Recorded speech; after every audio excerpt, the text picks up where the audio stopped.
GABA ടെസ്റ്റിന് പിന്നാലെ അന്താരാഷ്ട്ര ക്രിക്കറ്റിൽ നിന്നും വിരമിക്കൽ പ്രഖ്യാപിച്ചിരിക്കുകയാണ് ഇന്ത്യയുടെ എക്കാലത്തെയും മികച്ച, ഇന്ത്യയുടെ മാത്രമല്ല ലോകത്തിലെ തന്നെ എക്കാലത്തെയും മികച്ച സ്പിന്നർമാരിൽ ഒരാളായ രവിചന്ദ്രൻ അശ്വിൻ.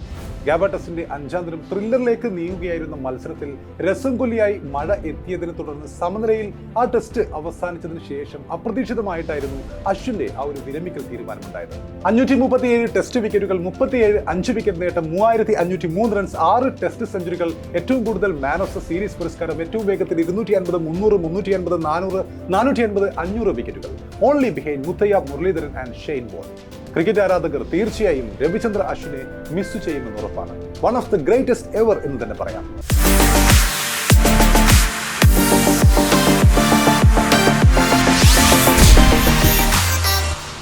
മത്സരത്തിന്റെ 5ാം ദിനം ഡ്രസ്സിംഗ് റൂമിൽ വെച്ച് വിരാട് കോഹ്ലിയും അതുപോലെ രവിചന്ദ്ര അശ്വിനും തമ്മിലുള്ള സംസാരത്തിനിടെ ഇരുവരും വൈകാരികമായി ആശ്വസിപ്പിക്കുകയും അതുപോലെ കെട്ടിപ്പിടിക്കുകയും ഒക്കെ ചെയ്യുന്ന വീഡിയോ സോഷ്യൽ മീഡിയയിൽ ശ്രദ്ധിക്കപ്പെട്ടിരുന്നു. ആ സമയത്ത് തന്നെ രവിചന്ദ്രൻ അശ്വിൻ വിരമിക്കുമോ എന്ന ചർച്ചകൾ സോഷ്യൽ മീഡിയയിൽ ഉയർന്നിരുന്നു. അതിനുശേഷം മിനിറ്റുകൾക്കുള്ളിലാണ് താൻ ക്രിക്കറ്റിൽ നിന്നും വിരമിക്കുകയാണെന്ന കാര്യം സോഷ്യൽ മീഡിയ പ്ലാറ്റ്ഫോമായ എക്സിലൂടെ അശ്വിൻ പങ്കുവച്ചത്. ഏറെ ആലോചിച്ചതിന് ശേഷം ഞാൻ ക്രിക്കറ്റിൽ നിന്നും വിരമിക്കാനുള്ള തീരുമാനമെടുക്കുകയാണ്. ഒരുപാട് മറക്കാനാവാത്ത മുഹൂർത്തങ്ങൾ ക്രിക്കറ്റ് മൈതാനത്തിൽ എനിക്ക് ഉണ്ടായിട്ടുണ്ട്. എൻ്റെ എല്ലാ കോച്ചുമാർക്കും, എൻ്റെ എല്ലാ കൂടെ കളിച്ചവർക്കും, എൻ്റെ എല്ലാ ഫാൻസിനും നന്ദി. ടെസ്റ്റ് ക്രിക്കറ്റ് എന്നും എൻ്റെ മനസ്സിലുണ്ടാവുമെന്നാണ് സോഷ്യൽ മീഡിയയിൽ അശ്വിൻ ആ സമയത്ത് വിരമിക്കൽ തീരുമാനം പറഞ്ഞുകൊണ്ട് കുറിച്ചത്. രവിചന്ദ്രൻ അശ്വിൻ ആരായിരുന്നു അയാൾ ഇന്ത്യക്ക് എന്ന് ചോദിക്കുമ്പോൾ നമ്മുടെ ചെവികളിലേക്ക് ഒഴുകി വരുന്ന എത്രയോ ആരവങ്ങളുണ്ട്, എത്രയോ ആവേശ നിമിഷങ്ങളുണ്ട്, എത്രയോ മനോഹരവും ത്രില്ലിങ്ങുമായ നിമിഷങ്ങളുടെ ദൃക്സാക്ഷി വിവരണങ്ങളുണ്ട്. ഇന്ത്യ കണ്ട എക്കാലത്തെയും മികച്ച സ്പിന്നർ എന്ന ടാഗിലേക്ക് ഇതിഹാസ സമാനം വളർന്ന മഹാപ്രതിഭ തന്നെയായിരുന്നു അയാൾ. എന്നിട്ടും പലപ്പോഴും ഇന്ത്യൻ ക്രിക്കറ്റിൽ അയാൾ അവഗണിക്കപ്പെട്ടിരുന്നു എന്നൊരു സത്യമാണ്. അല്ലെങ്കിൽ അവഗണിക്കപ്പെട്ടിരുന്നു എന്നതിനേക്കാൾ ഉപരി വേണ്ടത്ര പരിഗണിക്കപ്പെട്ടിരുന്നില്ല എന്നതാണ് മറ്റൊരു സത്യം. ആ സത്യം പല സമയങ്ങളിലും നമ്മൾ കണ്ടിട്ടുണ്ട്, അനുഭവിച്ചറിഞ്ഞിട്ടുണ്ട്. ഇത്രയേറെ മികച്ചവനായിട്ടും നമ്പർ 1 സ്പിന്നറായിട്ടും അയാളെ പ്ലേയിങ് ലെവലിൽ നിന്നും ഓവർസീസ് കണ്ടീഷനുകളിൽ അകാരണമായി മാറ്റി നിർത്തിയത് നമ്മൾ കണ്ടിട്ടുണ്ട്. പലപ്പോഴും നമുക്കറിയാം, ഓവർസീസ് മത്സരങ്ങളിൽ അദ്ദേഹം മികച്ച ഒരു ഓൾറൗണ്ടറായിട്ട് കൂടി ഇന്ത്യ ഉപയോഗിക്കാറുള്ളത് രവീന്ദ്ര ജഡേജയാണ്. പക്ഷേ രവീന്ദ്ര ജഡേജയ്ക്കൊപ്പം തന്നെ ഓൾറൗണ്ട് മികവ് അയാൾ കാണിച്ചിട്ടുണ്ട് എന്നത് മറ്റൊരു സത്യമാണ്. രവിചന്ദ്ര അശ്വിൻ എന്നാൽ ഒരു മുന്തിയതരം വീഞ്ഞ് തന്നെയാണ്. പഴകുന്തോറും വീര്യം കൂടിക്കൊണ്ടിരിക്കുന്ന ഇന്ത്യൻ ക്രിക്കറ്റിലെ ഏറ്റവും മൂല്യമുള്ള വീഞ്ഞായിരുന്നു അയാൾ. എപ്പോഴൊക്കെ ടീം ആപത്ഘട്ടത്തിലാണോ അപ്പോഴൊക്കെ താൻ ആരാധിക്കുന്ന അണ്ണൻ രജനീകാന്ത് സ്റ്റൈലിൽ ടീമിന്റെ രക്ഷകനായി അയാൾ അവതരിച്ചിരുന്നു. ബോൾ കൊണ്ട് മാത്രമല്ല, ബാറ്റ് കൊണ്ടും എതിർമുഖത്ത് അശ്വിൻ നിശ്ചയദാർഢ്യത്തിന്റെ ആൾരൂപമായി നിൽക്കാറുണ്ടായിരുന്നു. ഇക്കഴിഞ്ഞ ബംഗ്ലാദേശിനെതിരെയുള്ള ടെസ്റ്റ് മത്സരത്തിലും നമ്മൾ അങ്ങനെയൊരു ടെസ്റ്റ് ഇന്നിംഗ്സ് ബാറ്റ് കൊണ്ട് അശ്വിൻ്റെതായി കണ്ടിരുന്നു. ടെസ്റ്റ് ക്രിക്കറ്റിലെ 147 വർഷത്തെ ചരിത്രത്തിൽ അപൂർവ നേട്ടം സ്വന്തമാക്കുന്ന ആദ്യ താരമായി ഇന്ത്യയുടെ രവിചന്ദ്ര അശ്വിൻ മാറുകയായിരുന്നു അന്ന്. ചെന്നൈയിൽ ബംഗ്ലാദേശിനെതിരായ ആദ്യ ടെസ്റ്റിൽ ആദ്യ ദിനം സെഞ്ചുറി നേടിയതോടെ ടെസ്റ്റ് ചരിത്രത്തിൽ 30-ലധികം 5 വിക്കറ്റ് നേട്ടവും 20-ലധികം 50+ സ്കോറുകളും നേടുന്ന ആദ്യ ബാറ്റർ എന്ന നേട്ടമാണ് അന്ന് അശ്വിൻ സ്വന്തമാക്കിയത്. ചെന്നൈയിലെ ചെപ്പോക്ക് ഗ്രൗണ്ടിൽ നമുക്കറിയാം, തുടർച്ചയായി 2 ടെസ്റ്റുകളിൽ സെഞ്ചുറി നേടുന്ന രണ്ടാമത്തെ മാത്രം ബാറ്റർ എന്ന റെക്കോർഡിനും അന്ന് അശ്വിൻ അർഹനാവുകയായിരുന്നു. ഇന്ത്യൻ ക്രിക്കറ്റിലെ വിശ്വസ്തനായിരുന്നെങ്കിലും പക്ഷെ പലപ്പോഴും അർഹിച്ച ബഹുമതികളോ അംഗീകാരമോ ഒന്നും കിട്ടാത്ത താരം കൂടിയാണ് അശ്വിൻ എന്ന് നമുക്ക് അദ്ദേഹത്തിന്റെ സ്റ്റാറ്റിസ്റ്റിക്സ് പരിശോധിക്കുമ്പോൾ കാണാൻ സാധിക്കും. കഴിഞ്ഞ വർഷങ്ങളിലായി അശ്വിന്റെ ഏറെ ചർച്ച ചെയ്യപ്പെട്ട ചില വാക്കുകളുണ്ടായിരുന്നു. ഒരു കാലത്ത് ക്രിക്കറ്റ് കളിക്കുമ്പോൾ സഹതാരങ്ങളെല്ലാം എൻ്റെ സുഹൃത്തുക്കളായിരുന്നു. ഇപ്പോൾ അവർ വെറും സഹപ്രവർത്തകർ മാത്രമാണ്. ഇത് തമ്മിൽ വലിയ വ്യത്യാസമുണ്ട്. മറ്റൊരാളെ ചവിട്ടിത്താഴ്ത്തി സ്വയം മുന്നേറാനും മുന്നോട്ട് കുതിക്കാനുമാണ് ഓരോരുത്തരും ശ്രമിക്കുന്നത്. അതിനാൽ മറ്റുള്ളവരുടെ കാര്യം അന്വേഷിക്കാൻ ആർക്കും സമയമില്ല എന്നാണ് ഏറെ ശ്രദ്ധിക്കപ്പെട്ട ഒരു അഭിമുഖത്തിലെ അശ്വിന്റെ വാക്കുകൾ. ഒരുപാട് ആന്തരികാർത്ഥങ്ങൾ നിറഞ്ഞ ആ ഒരു പരാമർശം ഏറെ ചർച്ചയാവപ്പെടുകയും ചെയ്തു. അങ്ങനെ ഒരു പ്രസ്താവന അശ്വിൻ നടത്തുമ്പോൾ ആ സമയത്ത് തന്നെയാണ് കഴിഞ്ഞ ലോക ടെസ്റ്റ് ചാമ്പ്യൻഷിപ്പ് ഫൈനലിൽ ഓസീസിനെതിരെയുള്ള പ്ലേയിങ് 11 പ്രഖ്യാപിക്കപ്പെട്ടപ്പോൾ ഏറ്റവും വലിയ അത്ഭുതമെന്ന മട്ടിൽ രവി അശ്വിൻ പ്ലേയിങ് 11 നിന്നും മാറ്റി നിർത്തപ്പെട്ടത്. ആ സമയത്ത് ലോകത്തിലെ നമ്പർ 1 സ്പിന്നറായിരുന്നു രവിചന്ദ്രൻ അശ്വിൻ എന്ന് ഓർക്കണം. എത്രയോ കാലമായി ഈ ഒരു ഫൈനലിന് വേണ്ടി തന്ത്രങ്ങൾ ഒരുക്കിക്കൊണ്ടിരിക്കുകയായിരുന്നു രവിചന്ദ്ര അശ്വിൻ എന്ന് ഓർക്കണം. ഓസീസിന്റെ ഓരോ ബാറ്റർക്ക് വേണ്ടിയും വ്യത്യസ്തമായ തന്ത്രങ്ങൾ ഒരുക്കുകയായിരുന്നു ആ സമയത്ത് നടക്കുകയായിരുന്ന IPL കാലത്തടക്കം രവിചന്ദ്ര അശ്വിൻ എന്ന് ഓർക്കണം. കഴിഞ്ഞ ലോക ടെസ്റ്റ് ചാമ്പ്യൻഷിപ്പിൽ 13 മത്സരങ്ങളിൽ നിന്നായി 19.67 ശരാശരിയിൽ 61 വിക്കറ്റുകൾ നേടിയ താരമായിരുന്നു അശ്വിൻ എന്ന് ഓർക്കണം.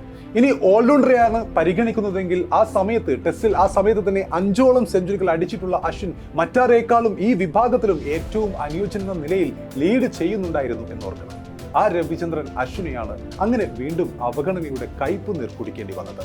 തന്റെ ഓൾറൗണ്ട് പാഠവും പലപ്പോഴും കാട്ടിയിട്ടും അശ്വിൻ പല സമയത്തും സൈഡ് ബെഞ്ചിലാകുന്നതും നമ്മൾ കണ്ടിട്ടുണ്ട്. പ്ലേയിങ് ഇലവനിൽ നിന്ന് മാറ്റി നിർത്തപ്പെടുന്നത് നമ്മൾ കണ്ടിട്ടുണ്ട്. വിദേശ പര്യടനങ്ങളിൽ വിരാട് കോഹ്ലിയുടെയും രോഹിത് ശർമ്മയുടെയും ക്യാപ്റ്റൻസിയിൽ പലപ്പോഴും പ്ലേയിങ് ഇലവനിൽ നിന്നും ഉൾപ്പെടുത്തപ്പെടാതെ മറ്റുള്ളവർക്കായി വഴിമാറി കൊടുക്കേണ്ടി വന്ന അശ്വിനെ പല സമയത്തും നമ്മൾ വേദനയോടെ കണ്ടിട്ടുണ്ട്. ആ സമയത്തൊക്കെ ഇദ്ദേഹത്തെ എന്തുകൊണ്ട് ഉൾപ്പെട്ടില്ല എന്ന് നമ്മൾ ചർച്ച ചെയ്തിട്ടുണ്ട്. ആ സമയത്ത് തന്നെ നമുക്കറിയാം, ടെസ്റ്റ് ബോളർമാരുടെ ലോക റാങ്കിങ്ങിൽ 1ാം സ്ഥാനത്തായിരുന്നു രവിചന്ദ്രൻ അശ്വിൻ. ഓസ്ട്രേലിയക്കെതിരായ ലോക ടെസ്റ്റ് ചാമ്പ്യൻഷിപ്പ് ഫൈനലിന്റെ പ്ലേയിങ് ഇലവനിൽ സ്ഥാനം നൽകാത്തത് ആ സമയത്ത് തന്നെ വിവാദമാവുകയും ചെയ്തിരുന്നു. സച്ചിൻ ടെണ്ടുൽക്കറും സുനിൽ ഗവാസ്കറും നാസർ ഹുസൈനും റിക്കി പോണ്ടിങ്ങും എല്ലാം ഈ ഒരു നടപടിയെ വിമർശിച്ചുകൊണ്ട് ആ സമയത്ത് തന്നെ രംഗത്തെത്തിയിരുന്നു. ഇന്ത്യയുടെ എക്കാലത്തെയും മികച്ച സ്പിന്നർമാരിൽ ഒരാളായ അശ്വിനെ ഇങ്ങനെയൊരു അവഗണന ഏൽപ്പിച്ച ആഘാതവും ചില്ലറയായിരുന്നില്ല. ഇക്കാര്യത്തെക്കുറിച്ച് ചോദിച്ചപ്പോഴാണ് ഇന്ത്യൻ ക്രിക്കറ്റിന്റെ സങ്കടകരമായ ഒരു യാഥാർത്ഥ്യം അശ്വിൻ എന്ന് വെളിപ്പെടുത്തിയത്. ടീമിൽ നിന്നും ഒഴിവാക്കിയത് സംബന്ധിച്ച് സഹതാരങ്ങളുമായി നിങ്ങൾ സംസാരിച്ചിരുന്നു എന്ന് ആ അഭിമുഖത്തിൽ ചോദിച്ചപ്പോഴാണ് അശ്വിൻ ചില കാര്യങ്ങൾ അന്ന് തുറന്നു പറഞ്ഞത്. ഇത് ആഴത്തിലുള്ള വിഷയമാണെന്നായിരുന്നു അശ്വിന്റെ ആ ചോദ്യത്തിനോടുള്ള ആദ്യത്തെ പ്രതികരണം. ഓരോ സ്ഥാനത്തിനായും ടീമിനുള്ളിൽ കടുത്ത മത്സരമാണെന്നും സൗഹൃദം ഇൻവെർട്ടഡ് കൊമ സൗഹൃദം എന്ന വാക്ക് ഇന്ത്യൻ ഡ്രസ്സിംഗ് റൂമിൽ ഇപ്പോഴില്ലെന്നുമാണ് അശ്വിൻ അത് വിശദീകരിച്ചത്. എല്ലാവരും സഹപ്രവർത്തകരായ ഒരു കാലഘട്ടമാണിത്. താരങ്ങൾ പരസ്പരം കാര്യങ്ങൾ പങ്കുവയ്ക്കുന്നതാണ് ടീമിന് നല്ലതെങ്കിലും അങ്ങനെയൊന്നും ഇപ്പോൾ ഇന്ത്യൻ ടീമിൽ സംഭവിക്കുന്നില്ലെന്നും അശ്വിൻ പറയുകയുണ്ടായി. ഇന്ത്യൻ ടീമിൽ ഇപ്പോൾ ഓരോരുത്തരും ഒറ്റയ്ക്കുള്ള ഒരു യാത്രയിലാണെന്നും അന്ന് അശ്വിൻ കൂട്ടിച്ചേർക്കുകയുണ്ടായി. ഇതിനൊപ്പം ഇന്ത്യയുടെ ടെസ്റ്റ് നായക സ്ഥാനത്തേക്ക് ഒരിക്കൽ പോലും പരിഗണിക്കപ്പെടാത്തതിലെ നിരാശയും പരോക്ഷമായി സൂചിപ്പിച്ചിരുന്നു അന്ന് രവിചന്ദ്രൻ അശ്വിൻ. അമിതമായി ചിന്തിച്ചു കൂട്ടുന്ന ആളെന്ന വിളിപ്പേരാണ് തനിക്ക് വിനയായതെന്ന് ഇന്ത്യൻ എക്സ്പ്രസിന് നൽകിയ ആ അഭിമുഖത്തിൽ അശ്വിൻ പറയുകയുണ്ടായി. ഒരുപാട് ആളുകൾ എന്നെ അമിതമായി ചിന്തിച്ചു കൂട്ടുന്ന ആളെന്ന നിലയിൽ പ്രചരിപ്പിച്ചിരുന്നു. അങ്ങനെ ഒരു ടാഗ് എനിക്ക് നൽകിയിരുന്നു. ശരിയാണ്, ഞാൻ ഒരുപാട് ചിന്തിച്ചു കൂട്ടാറുണ്ട്. പക്ഷേ അതിന് വ്യക്തമായ കാരണമുണ്ടെന്നും അശ്വിൻ എന്ന് പറയുകയുണ്ടായി. എന്തുതന്നെ സംഭവിച്ചാലും അടുത്ത 15-20 മത്സരങ്ങൾ നിങ്ങൾ ടീമിൽ ഉണ്ടാകുമെന്നും ടീമിന്റെ നേതൃത്വത്തിന്റെ ഭാഗമാണ് നിങ്ങളെന്നും ആരെങ്കിലും എനിക്ക് ഉറപ്പ് നൽകിയാൽ ഞാൻ അമിതമായി ചിന്തിക്കേണ്ട കാര്യമില്ലല്ലോ. പക്ഷേ അടുത്ത 2 ടെസ്റ്റുകൾക്ക് അപ്പുറം ടീമിൽ ഉണ്ടാകുമോ എന്ന് ഉറപ്പില്ലെങ്കിൽ തീർച്ചയായും ഞാൻ ചിന്തിച്ചു പോകും. കാരണം അതെന്റെ യാത്രയാണല്ലോ. ഏത് സാഹചര്യത്തിലും ആരെയെങ്കിലും അമിതമായി ചിന്തിച്ചു കൂട്ടുന്ന ആളെന്ന് ലേബൽ ചെയ്യുന്നത് ഒരു നീതികേടാണ്. കാരണം അയാൾ കടന്നു പോകുന്ന വഴികളെക്കുറിച്ച് അയാൾക്ക് മാത്രമല്ലേ അറിവുണ്ടാകൂ. അതുകൊണ്ട് തന്നെ മറ്റുള്ളവർക്ക് അതിൽ വിധി പറയാൻ യാതൊരു അവകാശവുമില്ല. ഇന്ത്യൻ ടീമിന്റെ ക്യാപ്റ്റൻ സ്ഥാനത്തേക്ക് പരിഗണിക്കാതിരിക്കാൻ ഇതൊക്കെ ഒരു കാരണമായിട്ടുണ്ടാകാം എന്നാണ് അന്ന് അശ്വിൻ പറഞ്ഞത്. അതുപോലെ ക്യാപ്റ്റൻ സ്ഥാനത്തേക്ക് പരിഗണിക്കുമ്പോഴുള്ള മറ്റൊരു തടസ്സം മറ്റൊരു തടസ്സം വിദേശ പരമ്പരകൾ കളിക്കുമ്പോൾ ടീമിന്റെ ഫസ്റ്റ് 11-ൽ അദ്ദേഹത്തിന്റെ പേരുണ്ടാവാറില്ല എന്നൊരു കാരണമാണ്. അത് മുൻ താരങ്ങൾ അടക്കമുള്ള പലരും പലപ്പോഴും പറഞ്ഞിട്ടുള്ളതുമാണ്.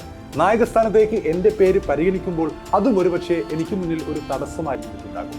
വിദേശത്ത് കളിക്കുമ്പോൾ ടീമിൽ എന്റെ പേരുണ്ടാകുമോ ഉണ്ടാവില്ലേ എന്നും എന്റെ നിയന്ത്രണത്തിലുള്ള കാരണങ്ങളല്ലല്ലോ എന്നാണ് അശ്വിൻ എന്ന് പറഞ്ഞത്. എന്തായാലും ഒരു കാര്യത്തിൽ എനിക്ക് പരാതികളില്ല. കഴിഞ്ഞുപോയ ഒരു കാര്യത്തെക്കുറിച്ചും ആലോചിച്ച് വിഷമിച്ചിരിക്കാനും എനിക്ക് സമയമില്ല എന്നാണ് അശ്വിൻ ആ ഇന്ത്യൻ എക്സ്പ്രസിന് നൽകിയ അഭിമുഖത്തിൽ അന്ന് പറഞ്ഞത്.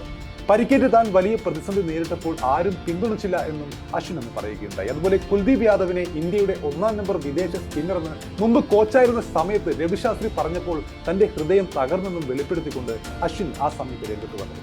കുൽദീപിന്റെ സന്തോഷത്തിന്റെ ഭാഗമാകാനും ടീമിന്റെ വിജയം ആസ്വദിക്കാനും സാധിക്കണമെങ്കിൽ ഞാനും ആ ടീമിന്റെ ഭാഗമാണെന്ന് തോന്നൽ എനിക്ക് ആദ്യം ഉണ്ടാവേണ്ടിയിരുന്നു. പക്ഷേ ഞാൻ ഒരു ബസ്സിൽ നിന്നും വലിച്ചെറിയപ്പെട്ടതായി തോന്നിക്കഴിഞ്ഞാൽ ടീമിന്റെ വിജയം ആഘോഷിക്കാൻ എനിക്ക് എങ്ങനെയാണ് സാധിക്കുക?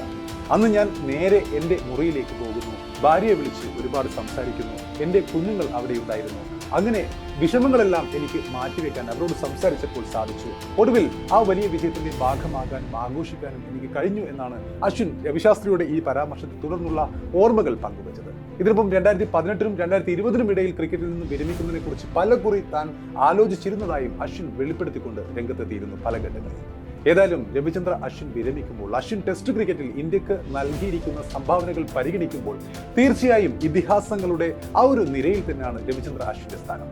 ടെസ്റ്റിൽ ഇന്ത്യക്കായി 3000-ന് മുകളിൽ റൺസും 400+ വിക്കറ്റുകളും എടുത്ത രണ്ട് പേർ മാത്രമേ ഉള്ളൂ. ഒരാൾ ഇതിഹാസ താരം കപിൽ ദേവാണ്, മറ്റൊരാളാണെങ്കിൽ ഇയാൾ രവിചന്ദ്ര അശ്വിനാണ്. ഒരുപക്ഷെ അശ്വിൻ എന്ന ബാറ്റ്സ്മാനേക്കാൾ ഒരുപാട് മുന്നിൽ നിൽക്കുന്നത് അശ്വിൻ എന്ന ബോളറായേക്കാം. പക്ഷേ ഞാൻ നേരത്തെ പറഞ്ഞതുപോലെ അത്യാവശ്യം വരുമ്പോൾ ബാറ്റുമായി ക്രീസിൽ തകർത്ത് കളിക്കുന്ന അശ്വിനെ നമ്മൾ മുമ്പും കണ്ടിട്ടുണ്ട്. ഏറ്റവും അവസാനമായി ബംഗ്ലാദേശുമായുള്ള ടെസ്റ്റിലെ ഹീറോയിസവും അശ്വിന്റെ മികവിന് അടിവരയിടുന്നുണ്ട്. രവീന്ദ്ര ജഡേജയുടെ റോൾ ഏറ്റെടുക്കാൻ അക്ഷർ പട്ടേൽ തയ്യാറായി നിൽക്കുകയാണെങ്കിലും രവിചന്ദ്ര അശ്വിന് പകരം വെക്കാവുന്ന ഒരാളെ ഇന്ത്യ ഇനിയും കണ്ടെത്തിയിട്ടില്ല എന്ന് തന്നെയാണ് സത്യം. He is not replaceable. എല്ലാ മലകളും ജനിക്കുന്നത് അഗ്നിപർവ്വതങ്ങളായാണ്. പതുക്കെ ചിലത് തണുത്തുറയും, ശിരസിൽ നിന്നും കരുണ ഉറവിടുന്നു. കാടിന്റെ വളർന്ന ജടയിൽ നിന്നും അമ്പിളിക്കല എത്തി നോക്കുന്നു. അഗ്നിപർവ്വതങ്ങൾ മാത്രം എപ്പോഴും നെറ്റിക്കണ്ണ് തുറന്നിരിക്കുന്നു. അതെ, രവിചന്ദ്ര അശ്വിൻ ഒരു അഗ്നിപർവ്വതമാണ്, അഗ്നിപർവ്വതമായിരുന്നു.